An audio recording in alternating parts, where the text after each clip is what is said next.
Soimah dan contohnya cukai not oke, cukai not oke. Oke. Saya online setengah jam lagi ya, karena sebenarnya saya ada orang di atas sana ya. Saya ingin berbicara dengan dia sebentar dulu. Satu hal Mbak, tentang kejadian yang ada di Malang. Saya bahas sekali lagi ya. Ini adalah sosok ibu yang mencari rezeki di negeri orang. Pasti ibu ini sangat sedih sekali ya, karena dia bekerja bertahun-tahun untuk anak-anaknya. Kenapa sebenarnya saya itu tidak ingin membahas ini secara personal, karena akhirnya aku akan ngenes Mbak. Kalau beberapa hari ini banyak yang komen tentang seorang ibu yang durhaka, gini saya ingin berbicara tentang anak durhaka, menghabisi nyawa ibunya karena dimarahin.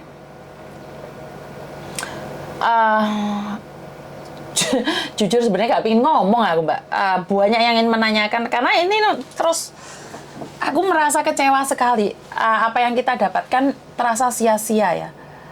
Jadi seorang ibu yang bekerja di luar negeri puluhan tahun untuk membesarkan anak-anaknya, untuk membiayain anak-anaknya, dan mati di tangan anaknya. Ini sesuatu yang sangat menyakitkan sekali, dan kabar ini kabar tidak bagus untuk para TKW ya.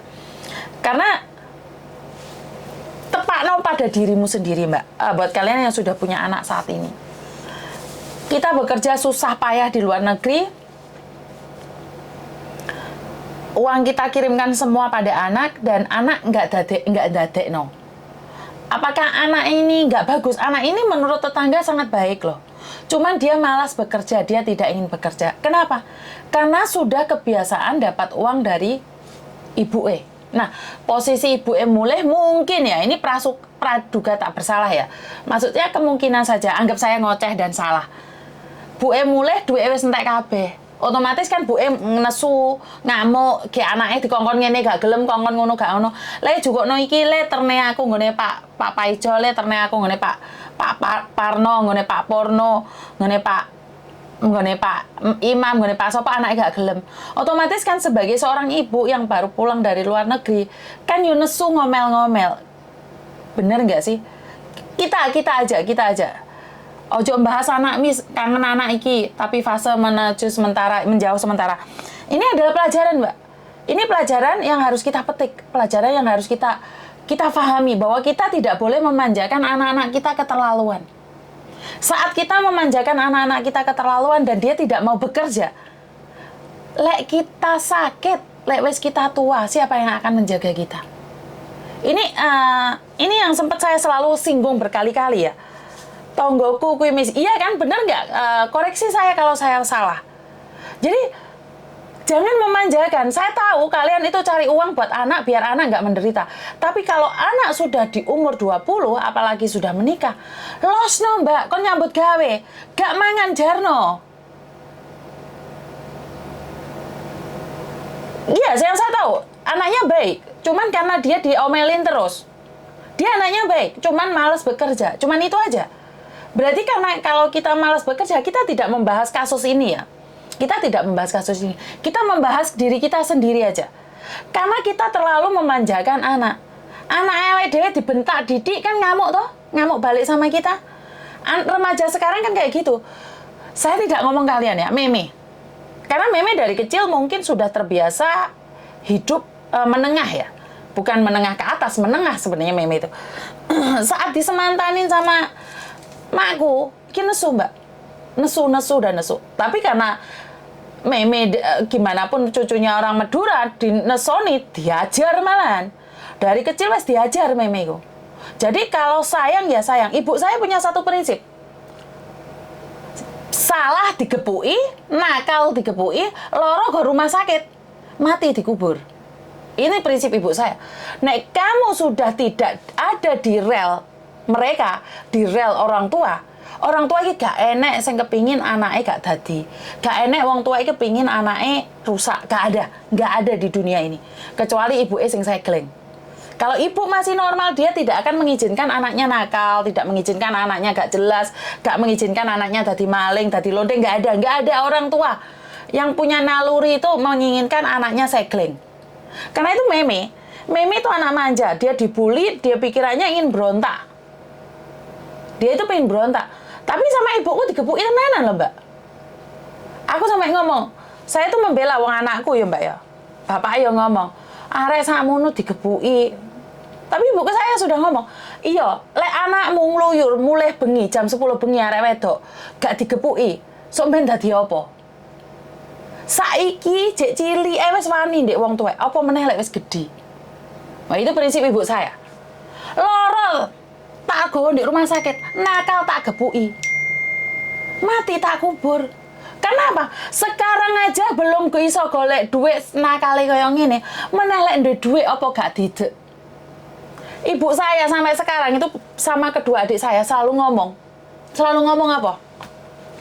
Jangan piye lek ngarani? Jangan melebihi batas kesabaran saya. Masih kowe kalungan emas sak rantai. Ibu saya ngomong, aku ora wedi ngepuki awakmu. Ibuku ngomong kayak gitu. Jadi ibu saya keras sekali ya, didikannya keras sekali. Benci waktu kecil, tapi setelah dewasa saya baru sadar, setelah saya punya anak baru sadar. Iya. Lah aku mulai cilik gak mandiri, sapa sing ngate bantu aku. Jadi dari sini sebenarnya kalian ya, menurut pendapat saya kalian semua introspeksi diri aja deh. Lah anak awake dhewe sambat gak duwe duit lek bingung awake dhewe. Kita tidak menyuruh anak itu untuk berpikir dan bekerja. Bener nggak? Jadi kita tidak pernah menyuruh anak kita untuk sengsara. Karena kita punya prinsip satu. Aku gak kepingin anakku ngerasakne soroku. Bener nggak? Siapa yang punya prinsip seperti itu? Aku gak kepingin anakku ngerasakne soroku. Tapi itu sebenarnya salah. Saya sekarang sudah merasakan karena saya seorang ibu. Kalau hari ini anakku tidak bekerja keras, kalau hari ini anakku tidak ganlek, 10 tahun ke depan, anakku jadi apa? Loh, aku masih sehat. 10 tahun ini aku masih sehat. Tapi 10 tahun ke depan. 10 tahun ke depan, Meme sudah umur 20 lebih. Masih umur 30 lebih. Siapa yang akan membantu kita? Sementara saya sudah umur 50 lebih. Sementara bapaknya sudah umur 60 lebih. Kalau nggak hari ini saya nyuruh Thomas untuk bekerja lebih giat lagi. Kalau tidak hari ini saya nyuruh Meme belajar lebih baik lagi.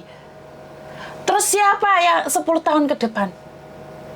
Jadi kita selalu berpikir bahwa pengen ngesakne lah anak mek siji njuk ngene gak dituruti lho ora. Biar dia menggapai itu dengan cara dia. Kalau dia mulai kecil dimanja, giliran wis tuwek gak sopan. Singapura menyapa, silakan Mbak. Terima kasih yang dari Singapura. Betul benar kata Miss Yuni. Loh, ini saya ngalamin karena saya sudah punya anak ya. Kalau saya nggak punya anak, mungkin saya masih balelo sama ibu saya. Wah, aku gila ngomong ibuku, yang paling balelo itu saya. Jadi yang paling nggak baik di keluarga itu saya. Jadi kalau kalian hari ini yang anaknya membunuh kan sudah umur 27 toh. Kan nggak bekerja kan? Anakku umur 2 tahun misalnya wis tak hajar jare tonggo aku tega mikir maneh mending anakku nangis sak iki ketimbang besok aku sing nangis. Iya, Mbak. Sekarang tak ajar ngelama sampluk ndiase. Ora sopan antemi. Loro go rumah sakit. Itu saya ya, saya tidak karena gini loh, sekarang anak-anak sekarang itu dimanjakan oleh undang-undang. Lah bapaknya ngepuk anaknya, ini dalam porsi mendidik ya. Dalam porsi mendidik ya. Saya tidak bilang penganiayaan terhadap anak kecil ya. Saya bukan berarti mengizinkan orang tua menganiaya anak kecil. Dalam hal ini adalah mendidik. Itu sebenarnya undang-undang itu terlalu melindungi anak kecil. Lah anak kecil diseneni, digepuk, bapaknya lapor polisi, bapak itu penjara edan. Giliran wis gede mateni wong tuane. Bener apa nah? Jadi di sini ini ada yang salah dengan undang-undang ya, tapi ya wis piye meneh undang-undang ya wis ndek negara terserah. Wis pokoke aku wis ngomong deh anakku digepuki Mbak ya aku ora wani ngomong. Enggak usah kuwi, Mbak. Thomas mulai Indonesia. Gak nutup pintu-pintune diantem karo sepet. Kenapa? disiplin, sopan santun, dan bekerja keras. Karena ibu saya selalu punya prinsip, hari ini kita masih sehat, dia masih bisa gaya-gayaan. Masih ingat anaknya orang kaya yang bekerja di pajak itu? Kan dia merasa kaya, makanya ngepui uang sampai naik. Karena dia merasa bahwa dia bisa beli keadilan, dia bisa beli apa yang ngarani? Pengacara. Bener nggak sih? Akhirnya apa? Bapaknya saiki sing dodol-dodol nggak ada jabatan.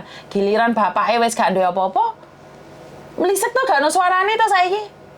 Kekayaan bapaknya wis diselidiki mbek negara, modelan. Jadi anak itu bisa menjadikan kita surga dunia, anak itu bisa jadikan kita neraka dunia loh. Anak sing gak apik, ngeluh loh. Otomatis kan mesinnya nyala ya, Miss. Tapi sama anakku dibilangin jangan berisik mengganggu istirahat. Maksudnya mesin apa, Mbak? Jadi saya nggak tahu ya, didikan anak Hongkong sini memang dimanja, tapi kan kehidupan di sini kan di kantoran ya, Mbak ya. Ngene dhewe nek desa kan macul. Anakku semata mayang perempuan 19 tahun 6 bulan sekarang bekerja di restoran Brunei Darussalam jadi koki. Nah, ini semangat. Iya, Miss KPI koyok si Malakama Singapura hadir betul. Miss setuju banget neraka jahanam. Lele kayak ini gak neraka jahanam mana ibu mati ya? Ada yang salah di sini. Nggak pernah minta, sekali minta nggak ngasih, cuman iya kayak gitu. Setuju sama Miss Yuni, mending beli sendiri tanahku, jangan rumah aku atas nama orang lain. Iya. Sekali lagi saya selalu berpikir bahwa kalau hari ini kita tidak mendidik mereka, 10 tahun berikutnya kita sudah nggak bisa mendidik mereka. Jadi 10 tahun ke depan itu nggak bisa. Anak adalah amanah. Lah anak sing mateni mboke terus piye kuwi? Jadi nggak bisa, kita nggak bisa berbuat apa-apa. Ya disayang, ya dimanja, tapi biar dia tahu dunia luar itu kejam. Banyak kok di antara kalian masih saat ini masih tetap menjaga memanjakan anak. Apakah salah? Ora salah. Cuman jangan salahkan anak itu 10 tahun ke depan gak kerja terus males. Jangan salahkan dia. Karena hari ini kamu selalu bilang, motor le, mobil le, sawah le, rabi le, gendaan le. Lah kabeh mukai ya jelas. Saya mendidik anak jangan mengharapkan warisan dari orang tua. Karena saya selalu bilang, Mbak, saya selalu bilang sama anak-anak saya, selagi kamu masih belum nikah, selagi kamu masih sekolah, kamu tanggung jawab saya total. Tapi saat kamu sudah menikah, kamu berani mengambil keputusan menikah.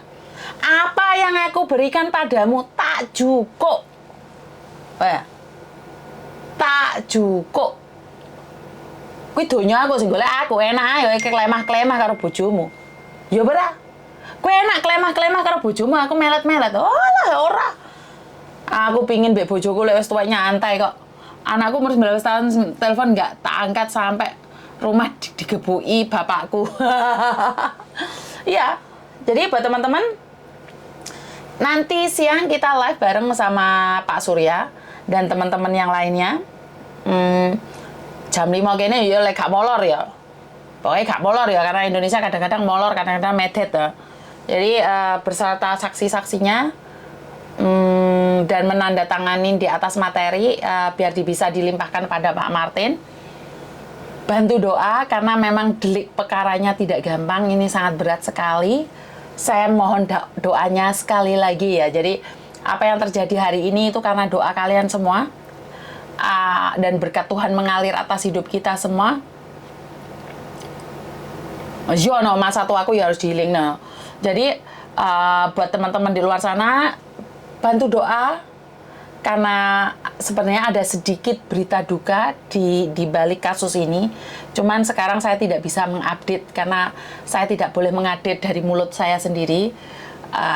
Biar yang bersangkutan mengupdate. Di kasus ini ada sedikit berita duka.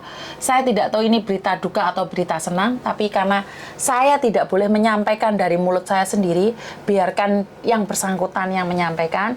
Jadi tunggu saja di live Pak Surya. Jadi ada berita duka, kita nantikan saja. Terima kasih sekali.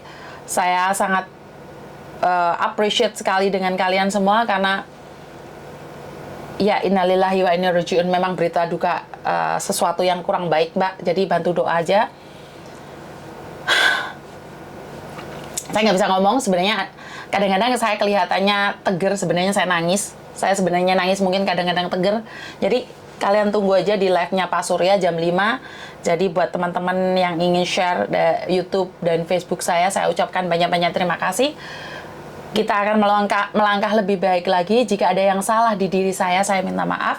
Namanya manusia, tidak pernah lepas dari kesalahan. Dan kalau ada yang kata-kata menyakitin kalian, saya juga minta maaf. Karena tidak ada gading yang tidak retak, begitu juga dengan kata-kata saya. Dan terima kasih buat teman-teman. Wassalamualaikum warahmatullahi wabarakatuh. Berkat Tuhan mengalir atas hidup kita semua. Semoga semua makhluk hidup bahagia dan terima kasih. Bye-bye.